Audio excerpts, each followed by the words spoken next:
guys, andito kami sa probinsya. Alam niyo ba yung susong kalabaw? Baka hindi susong kalabaw yun ha. Mamatay ako.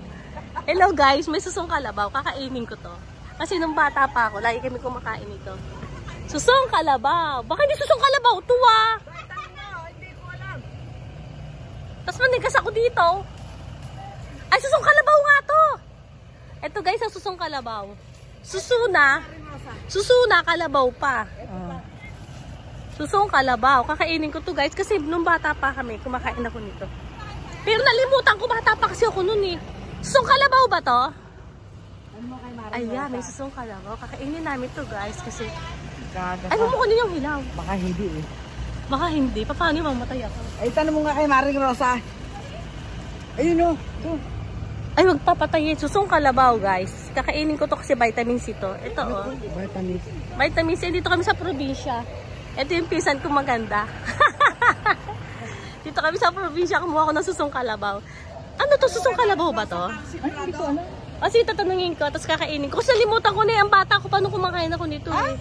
Nakakain yan? Oo, susong kalabaw.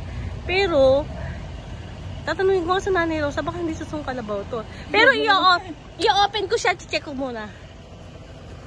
Guys, may susong kalabaw ako. Nung bata pa kami, kinakain namin to. Eh may nakita ko dito.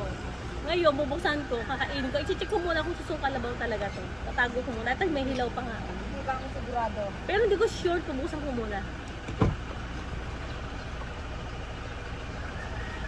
Eto guys. Tanong mo muna bago ka lumaya. Ay, parang hindi siya susong kalabaw, tita. Ha?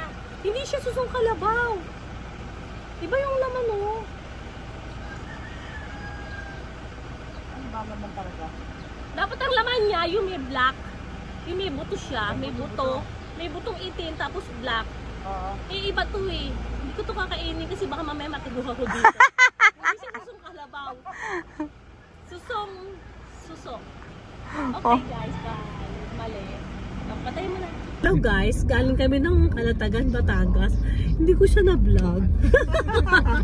Napakamalas kasi excited kami doon sa lupa na tinignan namin. Ito kasama ko si Kuya at saka yung pinsan ko, si Oyang. Hello Yang.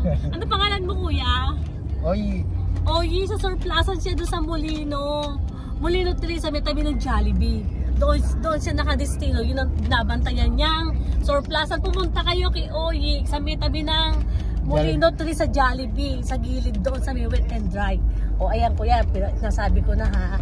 Pumuntahan niyo siya, doon siya sa surplasan, doon siya nagbebenta. Pangalan niya si Oyi, pumunta kayo doon kayo bumili ng surplus sa mga lahat ng gusto niyo galing Japan. Japan surplus. O ayan. Si Kuya Oyi, tapos kasama ko rin si Francis, ayan. Ako si Pipoy. Hi Pipoy. Gagawin kasi si Pipoy kasi magalaw yung aming sasakyan. Pakisabi mo mga customer ko rin. Kuya, i-explain mo sa kanila kung saan yung surplus mo para pupuntahan kanila. Yung sinamahan ko ngayon, hindi ko akalain na customer ko rin pala. hindi kami nagkakilala. Nung binati niya lang ako sa nakilala. Oh, yeah. Ang saan ka banda? I-explain mo para pupuntahan ka ng mga nanonood sa atin para makabili sila ng Diyan po kami sa may Molino 3, GSIS Road, Molino 3, in front of Wet and Dry Market. Yeah. Hanapin nyo lang si, ano pangalan mo kuya? Oyi. Yun po yung doon siya nagbabantay po, sa kanila po yun. Yang, ito po si Yang, may tindahan po to. Malapit po to sa nakatira sa may simbahan ni Manny Pacquiao. Saan lugar yun, Yang? Villa Cristo Rey.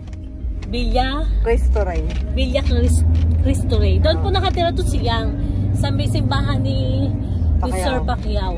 Yan. Ngayon, pauwi na kami kasi hindi nga ako nakapag-vlog kanina. Kasi na-excited po kami sa lupa namin tinignan. Sa malapit po kasi sa mga dagat. Kaya ngayon, sir, pauwi na kami. Kumain kami ng Jollibee. Gutom na kasi kami. Kaya ngayon, busog na. Ayun, yan po. Ipakita mo sa kanila yung building. Anong building? Ayun. Hello guys, kanina nanguha ko ng susong kalabaw. Pero ang mga kasama ko ngayon, mukhang susong kalabaw. Ito sila, mukhang susong kalabaw. Ayan. Kaway kayang. Yan, mga susong kalabaw. Pakaway kakaway. Ayan, susong kalabaw. Si Pipoy. Yan po. Susong kalabaw po. Ang nakuha ko mga taong mukhang susong kalabaw. Bye!